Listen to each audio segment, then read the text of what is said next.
ఇవాల్టి ప్రధాన పత్రికల్లోని ముఖ్యాంశాలతో కార్యక్రమాన్ని ప్రారంభిద్దాం. ముందుగా సాక్షి పత్రిక విషయం చూద్దాం. సాక్షిలో మనకి ప్రధానం కనిపిస్తోంది బెనిఫిట్ ఎంత అనే వార్త. పీఆర్సీ అమలుపై తెలంగాణ ఉద్యోగుల్లో భారీ ఆశలు ఉన్నాయనేది ఈ వార్త సారాంశంగా మనకు కనిపిస్తోంది.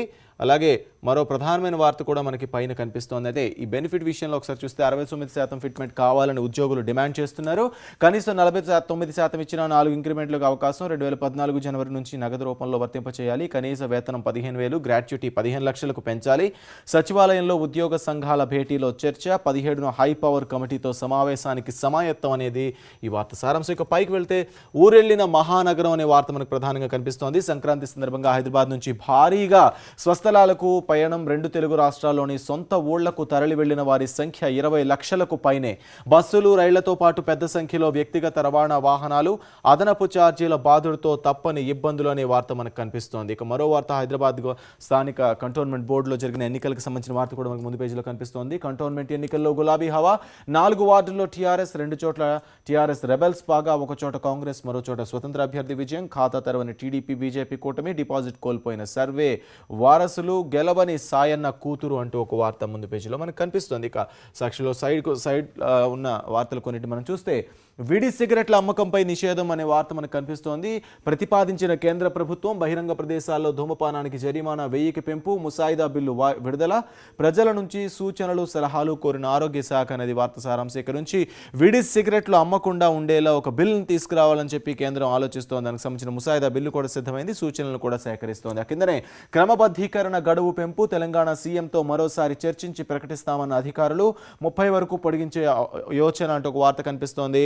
ఏదైతే ఇళ్ల స్థలాల క్రమబద్ధీకరణకి సంబంధించిన వార్త, దీనిపై కాస్త గడువును పెంచారనే వార్త మనకి స్పష్టంగా కనిపిస్తోంది. ఇక తర్వాత పత్రికలకు వెళ్ళే ప్రయత్నం చేద్దాం. సాక్షి తర్వాత నమస్తే తెలంగాణలో ఏ వార్తలు ఏం మిస్ కాలేదు. సరే, నమస్తే తెలంగాణకు వెళ్దాం. నమస్తే తెలంగాణలో ప్రధానమైన వార్త కనిపిస్తోంది. రాజధాని శివార్లలో స్మార్ట్ సిటీ అనే వార్త కనిపిస్తోంది.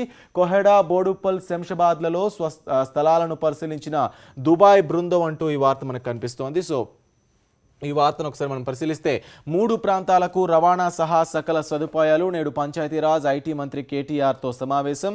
డిపిఆర్పై చర్చ, పెట్టుబడులు, ఉపాధి కల్పనపై సమీక్ష అంటూ హైదరాబాద్లో కొన్ని ప్రాంతాల్లో ప్రధానమైన ఒక సిటీని ఏర్పాటు చేయడం కోసం, స్మార్ట్ సిటీని ఏర్పాటు చేయడం కోసం దుబాయ్ బృందం ఒకటి పరిశీలించిందంటూ ఆ ప్రాంతాలను కూడా ఒకటి పేర్కొనడం మనకు కనిపిస్తోంది. ఆ కిందనే ఎంపీలకు క్యాంప్ ఆఫీసులు, జిల్లాకు 2 కార్యాలయాలు అధ్యయనం చేస్తున్న రాష్ట్ర సర్కార్. త్వరలో అహ్మద్ నగర్కు ఉన్నతాధికారులు. ఎమ్మెల్యేల క్వార్టర్లకు నమూనాలు రెడీ. నియోజకవర్గాల అభివృద్ధి పథకం నిధులు మంజూరు అంటూ ఎంపీ, ప్రజాప్రతినిధుల కార్యాలయాలు, ఇతర అంశాలకు సంబంధించి తెలంగాణ సర్కార్ చేస్తున్న ఆలోచనలకు సంబంధించిన వార్త ఇది. ఇక పక్కనే 36 మంది ఐపీఎస్ల బదిలీలు. విజిలెన్స్ అండ్ ఎన్ఫోర్స్మెంట్ డీజీగా TP Das, law and order అదనపు డీజీగా సుదీప్ లక్టకియా, అలాగే సిఐడి అడిషనల్ డీజీగా సత్యనారాయణ బదిలీ. RTC MD J Purnachandra Rao police recruitment board చైర్మన్గా బదిలీ అంటూ ఒక వార్త మనకి ముందు పేజీలో కనిపిస్తోంది నమస్తే తెలంగాణలో. ఇక సైడ్ ఉన్న వార్త చూస్తే కంటోన్మెంట్లో గులాబీ హవా అనే వార్త కనిపిస్తోంది. బోర్డు ఎన్నికల ఫలితాల్లో టీఆర్ఎస్ జోరు. అర్ధశతాబ్దపు కాంగ్రెస్ కంచుకోటకు బీటలు. ఎంపీ, ఎమ్మెల్యే ఉన్నా టీడీపీ, బీజేపీ డకౌట్.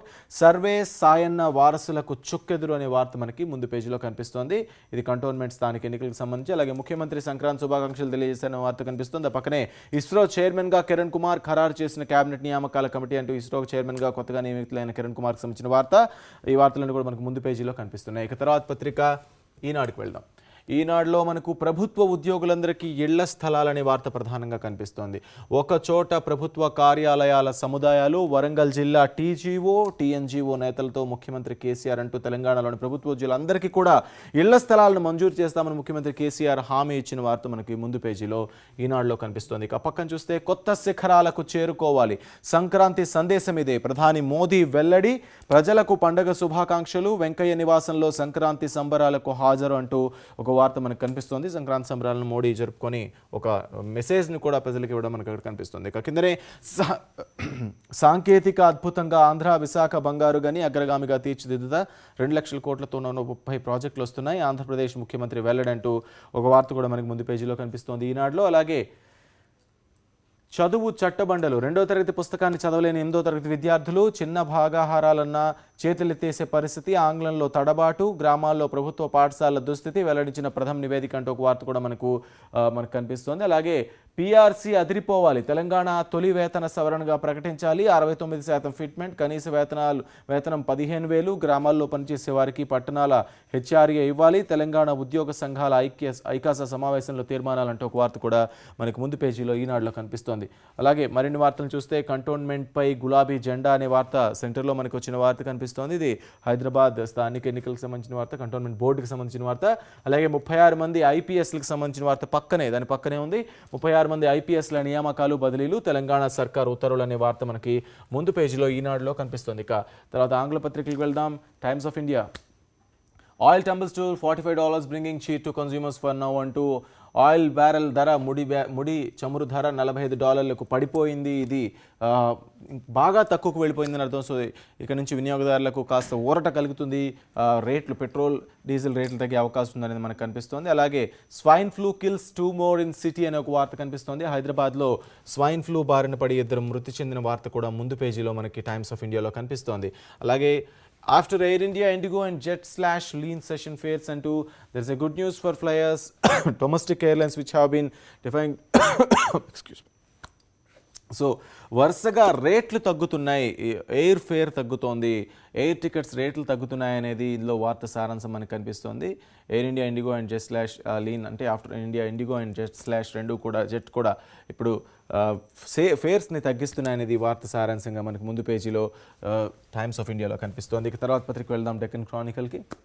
డెక్కన్ క్రానికల్లో young chief hits out and at India అంటూ ఒక వార్త మనకు ముందు పేజీలో కనిపిస్తోంది. వార్త సారాంశం ఒకసారి చూసే ప్రయత్నం చేద్దాం మనం.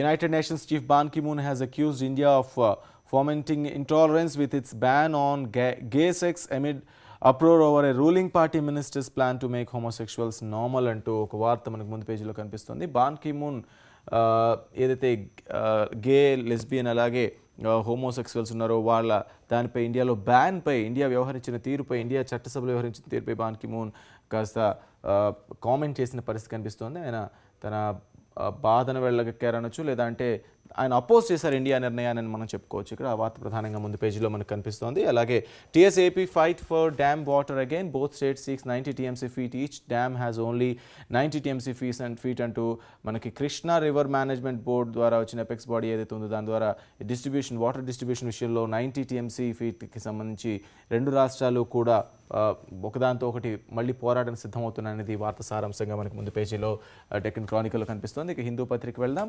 హిందూ పత్రికలో act against Saeed Ban Ki-moon in an interview to the Hindu, young chief takes on Pakistan on terror, urges India to repeal law against homosexuality అంటూ సేమ్ బాన్ కి-మూన్ చేసిన వ్యాఖ్యలకు సంబంధించి ఒక ఇంటర్వ్యూలో చేసిన వ్యాఖ్యలకు సంబంధించిన వార్తనే ముందు పేజీలో హిందూ కూడా ఇవ్వడం మనకు కనిపిస్తోంది. సో ఇవి ఇవాల్టి ప్రధాన పత్రికల్లో ఉన్న ముఖ్యాంశాలు. హిందూలో రాష్ట్రానికి సంబంధించి, తెలంగాణ రాష్ట్రానికి సంబంధించి కంటోన్మెంట్ గోల్స్ టీఆర్ఎస్వి అనే వార్త కూడా ముందు పేజీలో చోటు దక్కించుకుంది. సో ఇవి ఇవాల్టి ప్రధాన పత్రికలో ఉన్న వార్తాంశాల్లో ఉన్న హెడ్లైన్స్ మనకు కనిపిస్తున్నాయి. సో న్యూస్ అప్డేట్స్లోకి వెళ్ళే ముందు ఒక చిన్న బ్రేక్ తీసుకుందాం.